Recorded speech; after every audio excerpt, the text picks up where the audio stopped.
As we've looked into the different kinds of bidding systems in our previous slide, in this segment of our discourse, we will be looking into the different modes of tendering that are permitted under the CVC manuals as well as the general financial rules. There are 5 primary modes of tendering which are permissible under law. The first and the most resorted to method is the open tender inquiry method. Now this is a default mode of tendering which can be done either through e-procurement on a specific procuring entity's website or through the procurement portal, or through traditional methods of auctioning or tendering through newspapers, journals, or any other such print media. Now, to attract the widest possible competition by eligible candidates, the notice inviting tender is generally published on the websites of the procuring entity or in any press or print media. The second kind of second mode of tendering is a global tender inquiry. Now, as the name suggests, it is usually followed in those kinds of contracts where one of the contracting party is a foreign entity. This is usually in cases where the payment is made in foreign currencies through letters of credit, and it is aimed at inviting participation from foreign firms or global participants who are not Indians. Typically, in high value contracts which are generally rupees 100 crores or more, especially in terms of works contracts or where there is insufficient number of domestic bidders, global tender inquiry is the preferred mode of tendering. Under the GFR rules, Rule 161 pertains to global tender inquiry, and it provides for the procedures in this regard. The third mode of tendering is a limited tender inquiry, or LTE for short. As the name suggests, it is a restricted or limited competition procurement where certain pre-selected list of bidders are directly approached for bidding, and these bids are usually taken up for evaluation or scrutiny. Bids from uninvited bidders are generally treated as unsolicited and they are not entertained except in certain special cases.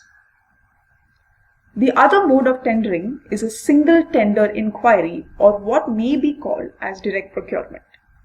In this kind or this mode of tendering, the selection is done through direct tendering or direct negotiation or nomination and is called a single tender. In case of emergency, urgent need for work represents natural continuation of previous works. In cases of strategic national security or national defense, the single tender inquiry is generally the preferred mode. The last mode of tendering is an award through quotation. Now, the award through quotation is generally used for goods contracts, and these quotations are generally a preferred mode of tendering where the value of the contract or where the value of the subject matter being procured is up to rupees 5 lakh. So as you can see, the value of the tender or the value of the contract is quite small or quite limited. In such instances, they are usually made available for readily available goods that are not specially produced and are usually made available for certain particular specifications of the contract. The award for quotation is also generally given out by procuring entities for certain goods where there is already an established market. Furthermore, award through quotation as a mode of tendering is usually adopted where the procurement of readily available goods are not specially produced or where there is no established market for such kind of goods that is being availed by the procuring entity. Moving on, let's look into the type of contracts that are generally permitted or are generally followed or entered into by procuring entities and are also recognized by the Central Vigilance Commission. As you can see on the screen, the types of contracts vary in terms of the subject matter of a given contract. It can depend on whether the contract is for a works contract, is a services contract, or a contract for goods. In the context of works contracts, there are preliminary 6 contracts which are typically entered into by procuring entities in the government.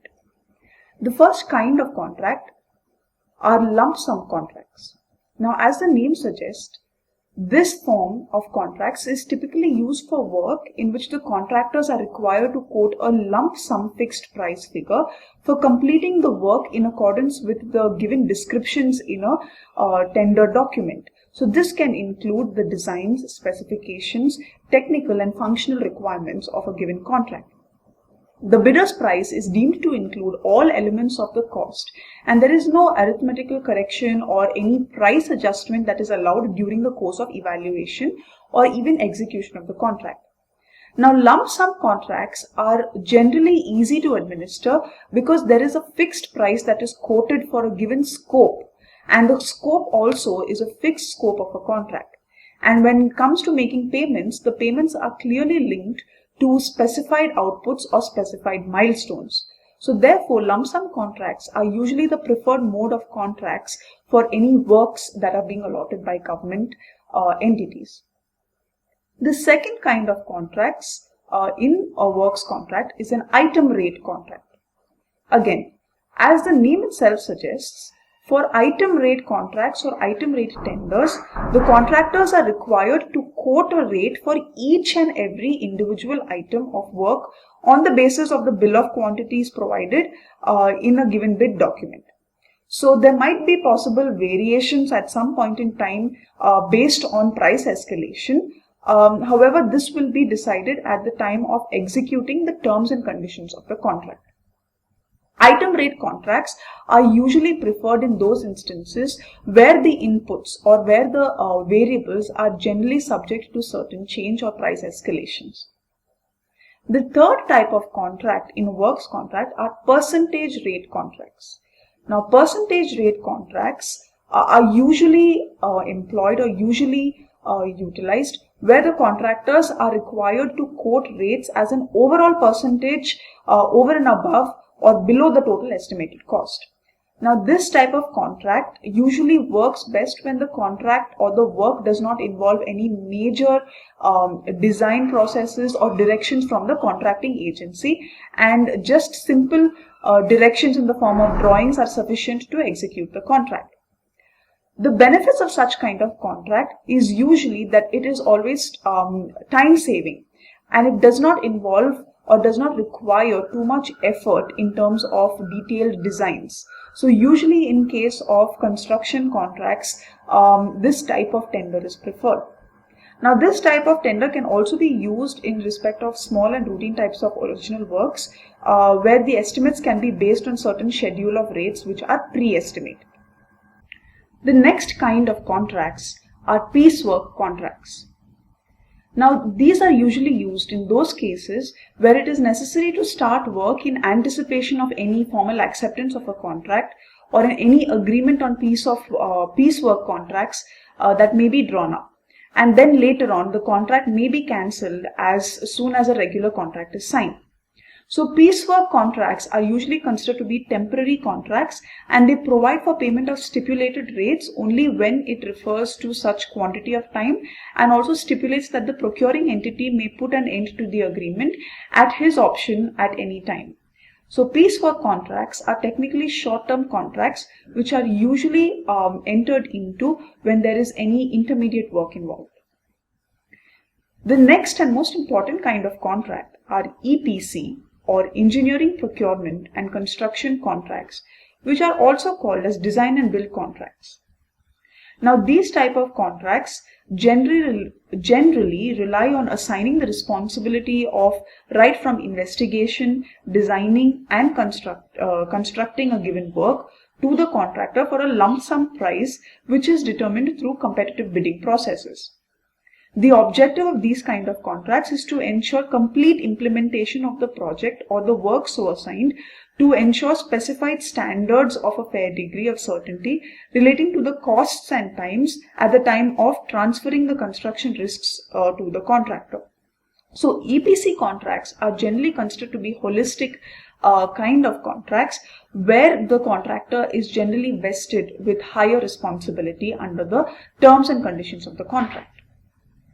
The last kind and which is the most prevalent in long-term and large construction contracts, are public-private partnerships.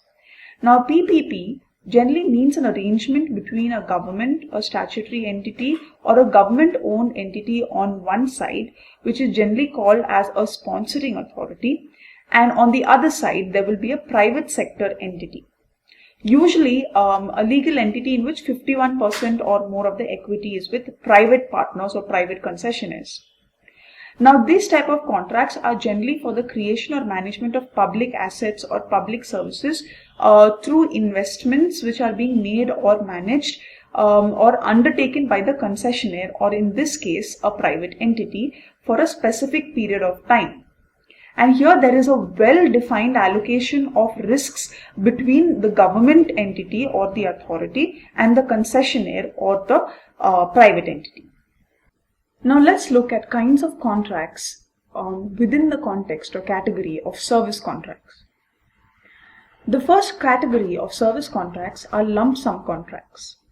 In this type of fixed price contracts, the consultant's proposal is usually deemed to include all prices of the contracts, and there is no correction of any sort, either arithmetical or price corrections, that are allowed during the scope of evaluation or even scrutiny of the tenders. Now, the lump sum consultancy contracts are usually easy to administer because there is a fixed price for a given fixed scope, and the payments are also clearly linked to specific outputs predetermined in the contract. The second category of service contracts are time-based contracts. As the name suggests, in these kind of contracts, the payments are usually paid on an agreed hourly, daily, weekly or monthly rates. And this clearly shows that the payments are linked to a time-based pre-agreement. And these payments are usually made for staff and on reimbursable items using actual expenses or unit prices. Now, they are also called retainership contracts, as the consultant or the service provider is retained for a pre-agreed or pre-decided period. Now, the rates for staff usually include their salary, their wages, their social costs, any overhead costs, any fees or profits, and in case of any special exemptions or special allowances carved, they might also be entitled to certain kind of emoluments. Now, percentage contracts, which is the third category of contracts, directly relates to the fees that is paid to the consultant or the service provider to the estimated or actual project cost. And this can also be in relation to the estimated cost of the goods procured or the goods inspected. In these kind of contracts, since the payment is made after the successful completion or realization of all the objectives, it is also called as success fee contract, because it is directly linked to the success of the execution of the contract. So the final selection in this kind of contract is typically made among very technically qualified consultants or technically skilled service providers who have quoted the least percentage while the notional value of the assets has been fixed. The next type of service contracts are retainer cum success fee contracts. Now, in these kind of contracts, the remuneration of the service provider or the consultant generally includes a retainer fee, which is either based on a time period or monthly payment of a fee, and this is accompanied with a success fee. So the success fee is usually expressed as a percentage of the pre-estimated project cost. Therefore, this type of contract is a combination of both your time-based contracts as well as your percentage rate contracts. The last category of service contracts is the indefinite delivery contracts. Now, these contracts are used when procuring entities need to have on-call specialized services. So it is for technically or special talents required, and the extent and timing of such contracts usually cannot be determined or defined in advance. So there is no commitment per se from the procuring entity for the quantum of work that they would require from the consultant or I'd say contracting agency or contracting entity. and there is no commitment in terms of the work that may be assigned to the consultant or the service provider. So the procuring entity and the firm both agree on unit rates to be paid, and these payments are usually paid on a time basis or on the basis of the amount of service that is rendered by the service provider. In these kind of contracts, because they are indefinite delivery, the consultant or service provider are usually selected on the basis of the unit rate quoted by them for providing the services. So service rate contracts or indefinite delivery rate contracts are usually on a continuous basis, and they are judged on the basis of certain unit rates quoted by the service provider. In this segment of our discourse, we will be looking into the stages of bidding before a contract has been executed with a contracting party. We'll be dealing with each of these stages in detail in the coming slides. But just to give you an overview, the typical stages in bidding of government procurement process generally starts off with preparation of standard bidding documents. This is followed by publication of bid documents on given websites, on central public procurement portals or the state public procurement portals, or through print media and the press. Following this, the tender documents are issued to eligible candidates. This is followed by gathering information of the eligibility or qualification requirements of bidders. Once the documents have been submitted by the bidders, clarification of tender documents are sought.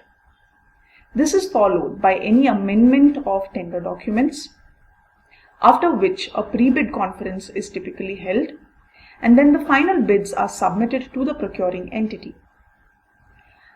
After the bids have been submitted, the procuring entity will have to follow the required procedures of receiving and opening the bids in a given format. This is accompanied with a bid security. Lastly, in order to secure the entire bid process, a performance guarantee is typically required to be provided by the procuring entity. Let's look at the first stage of the bidding process. The first stage generally involves issuing standard bid documents, which typically contains every possible comprehensive information to the bidders that pertains to the contract at hand. The standard bid documents may be devised according to the discretion of the procuring entity. However, typically, standard bid documents generally involve the following information. It is pertinent to note that in order to ensure transparency, the procuring entity must provide all information necessary for the bidder to provide their technical and financial qualifications. Therefore, as per the CVC manual, the standard bid documents generally involve the following information. In Volume 1, the standard bid document necessarily involves the notice inviting tenders, which gives information pertaining to the scope and objective of the given contract. This is followed by specific instructions to the bidders, accompanied by general conditions of the contract and special conditions of the contract. Now, special conditions of a contract generally refer to those conditions which are over and above to the general conditions. Special conditions generally override the general conditions in context of certain technical requirements. Following this, Volume 2 specifically provides for technical specifications. If the contract relates to certain complex techno-commercial matters, technical specifications, either in terms of design, in terms of technical requirements, must be necessarily provided to the bidders in the bidding documents. Following the technical specifications, certain information which the bidders might find necessary in providing their technical bids or financial bids must be given in the form of certain standard documents. These generally include forms of bids, the bills of quantities, certain standard formats required to be adhered to in terms of either the bid security or performance security or any advance payment. And when there are certain additional information such as supplementary information relating to highly technical matters, schedules for supplementary information can also be included. And sometimes sample forms for updating certain additional qualifications may also be provided. Where the contract or where the tender document requires certain especially in works contracts, where they require certain specific information relating to certain outlines or designs, drawings may also be required. In case of especially construction or works contracts, drawings of a given contract or drawings of a given scope of work is also provided. Lastly, documents to be furnished by the bidder, such as their income certificate, incorporation certificate, certificate of insolvency, declaring that they are not insolvent, as such other documents are required to be furnished by the bidder. The second stage relates to the publication of bid documents. Typically, the notice inviting tenders are required to be published through certain print media such as newspaper advertisements or through e-procurement portals of the government or through the concerned procuring entity's website such as the ministry or department's website. Now, in the case of newspaper advertisements, the advertisement should consist of the link of the website from where the details of the advertisement or the bidding documents can be secured or can be seen and downloaded. Furthermore, individual cases where confidentiality is required for various reasons such as national security or any strategic purposes of the state, such cases would be exempted from mandatory e-publishing requirement. Now, in the case of bid documents and its publication, for central government departments and ministries of the central government, it is mandatory for all such ministries and departments and their attached subordinate offices or including autonomous and statutory bodies to publish their tender inquiries including bid documents or the corrigenda to the same in specified formats on the Central Public Procurement Portal. Such a mandate has been specifically and explicitly enshrined within the General Financial Rules under Rule 159. As per the notifications issued by the Department of Expenditure, if a department has its own website or e-procurement portal, for instance, the government of Karnataka may have its own state e-procurement portal, then in such cases, bid documents have to be necessarily published or advertised on such websites or portals as well. When we look at providing eligibility criteria of bidders, it is crucial for the procuring entity to provide specific information or specific requirements which meet the eligibility criteria. Now, the criteria for eligibility are typically provided in the notice inviting tender, and the criteria or qualifications to be met by the bidders generally include requirements such as minimum level of experience, their past performance, technical capacity or capability, their manufacturing facilities, financial position, and the like. For procurement of services, eligibility criteria typically include their core business strategies, their core business functions, years of business and experience, qualifications in the field of assignment, any technical or managerial experience. In the context of procuring goods, the eligibility criteria should not indicate a requirement for particular brand names, trademarks, trade names, or any such indication that hints at a particular organization, institution, supplier, or provider. Now, this has been specifically enshrined under the General Financial Rules under Rule 144. This means that when procuring entities call for bidders or issue notice inviting tenders, there should be no discrimination by providing specific information requiring a particular brand name, trademark, or trade name. Under the General Financial Rules, there are specific rules for setting eligibility criteria. And this includes the fact that the eligibility criteria must ensure transparency, competition amongst equal players, fairness in the bidding process, and non-arbitrariness. To give you an example of what constitutes an arbitrary eligibility criterion, let's look into a case law. In the case of Resource Telecom and another versus Navodaya Vidyalaya Samiti, the court looked into the importance of defining eligibility criteria in a very comprehensive manner. The factual matrix of this case is such that Navodaya Vidyalaya Samiti, NVS for short, had issued an invitation for tender for supply of about 68,940 tablets on the online trading portal. The essential eligibility criteria was that the bidder should necessarily have the stipulated past experience in providing or dealing with same or similar category products. Other conditions also included supply of at least 60% of required tendered quantity or units in a given financial year in the preceding 3 years from the date on which the tender has been issued, and this tender should have been given to any government or public sector undertaking, specifically in context of same or similar category products as that of your electronic tablets.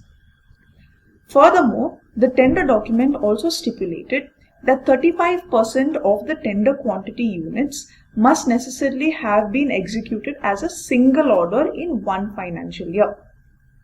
Now, the petitioner had claimed that its past experience also included supplies made by it in context of mobile phones, laptops, and other such gadgets to various governments and public sector units. So, by its interpretation of the term same or similar category products, the petitioner had believed that it had come within the eligibility criteria provided by NVS. However, in this case, the bid of the petitioner was rejected for certain technical mismatch on the grounds that it did not qualify past performance criteria, as the work orders of smartphones, laptops, power banks, and other such products were not deemed to be considered as same or similar category products as that of electronic tablets. Now, this decision made by NVS was challenged by the petitioner. And when this matter had come before the court of law, the issue was whether the Resource Telecom had fulfilled the eligibility criteria in terms of past experience. So, what did the court hold in this particular case? The court held that the exclusion of tablets from the category of same or similar category of products is unreasonable against the principles of fair play. Now, applying a beneficial interpretation, the court held that NVS cannot exclude from its consideration the past performance of the petitioner in respect of same or similar category products such as tablets and mobile smartphones or laptops, and the court held that smartphones, laptops, and such other electronic gadgets would also fall within the category of same and similar category products as that of tablets. And therefore, the court held that the bid by Resource Telecom must necessarily qualify and fulfill the tender invited by NVS. Now, once the bid documents have been published on the portal or through printed media, the next question that probably arises is whether the bidders are allowed to seek any information in the form of clarifications or queries pertaining to the bid documents. Now, the general financial rules as well as the CVC manuals clearly provide for a procedure whereby bidders can seek clarifications or queries pertaining to the bid documents. Now, all clarifications with respect to the bid documents or the tender documents must be sent by the bidders before the date specified in the tender document. So, typically, the procuring entity generally provides an expressive date before which all bidders are required to submit their queries in the form of clarifications or seeking for information. Now, responses must be sent in writing regarding the clarifications sought, and it should be sent prior to the date of opening the tenders. Copies of the query of any bidder and clarifications issued must necessarily be sent to all prospective bidders who have received the tender documents, and this is to ensure that there is parity of information and no information asymmetry. As government documents or government contracts are necessarily tested on the touchstone of equality, every prospective bidder must necessarily be provided all information, including clarifications relating to bidding documents. Now, procuring entities may either on their own initiative or in response to any clarification sought by prospective bidders may amend the bid documents by issue a document called as a corrigendum or corrigenda as plural. Now, the corrigendum must be notified in writing and must be sent either by registered post, speed post, courier, email, or it can be uploaded on the portal or the respective website of the procuring entity or the respective department or ministry of the government. The next question that arises is with respect to the time at which a corrigenda can be published or issued. Now, any changes, modifications, amendments or additions made to tender documents or bid documents in the form of a corrigendum or through multiple documents such as a corrigenda can be made only after issue of the tender documents but before the opening date of the tender. Now, this is to ensure that all prospective bidders are given adequate time to make certain submissions or seek clarifications before the bids are submitted and the bids are opened. As we have seen in the previous slide, a corrigendum can be issued after the notification of the tender documents but before opening the bid documents. A question may arise as to whether the procuring entity can specify a stipulated time period for issue of corrigendum. At this juncture, the case of Messrs. Pratham Granite versus Mysore Minerals Limited may bear relevance. The factual matrix of this case is such that the Mysore Minerals Limited had issued a tender notification in June 2014 in respect of raising a granite quarry from Mudgal through an e-tender process. Now, Mysore Minerals had issued a letter of intent on 6th September 2014 while accepting the bid of Pratham Granite in this respect. However, on 18th February 2015, Mysore Minerals had issued a corrigendum to modify the conditions in the letter of intent, stipulating that if these new conditions were not adhered to, then the letter of intent would be cancelled and the submissions made by Pratham Granite would not be considered. This was naturally challenged by Pratham Granite. So the issue that came before the court was whether Mysore Minerals was right in issuing this corrigendum at that particular stage by modifying the tender conditions. By looking into the factual matrix of this case, the court relied on the words used in the tender document itself, which clearly stipulated that any amendments or corrigendum in the tender documents or its annexures, schedules, forms or such other attachments shall be done at any time by Mysore Minerals Limited during the period between publication of notice and submission of bids of the tender on website. So here it is very pertinent to note that as per the stipulations itself, corrigendums were to be issued between the time period from publication of notice and submission of bids of the tender on the website. So in this particular case, the court said that the clause would operate prior to the issue of letter of intent and its acceptance. So in other words, the respondent was able to modify or alter any tender conditions before the submission of bids by the bidders in between publication of notice and submission of bids by the bidders on the website. In this particular case, as the letter of intent was issued in favor of Pratham Granite after accepting his bid, and further as Pratham Granite had submitted his acceptance of letter of intent, Mysore Minerals did not have the power to modify or alter the tender conditions through the corrigendum. Therefore, in this particular case, it can be seen that it is very crucial that when it comes to issuing corrigenda in respect of the tender notifications or tender documents, it is very important for the procuring entity to ensure that such corrigenda are issued before accepting any tender documents or before the bids have been opened.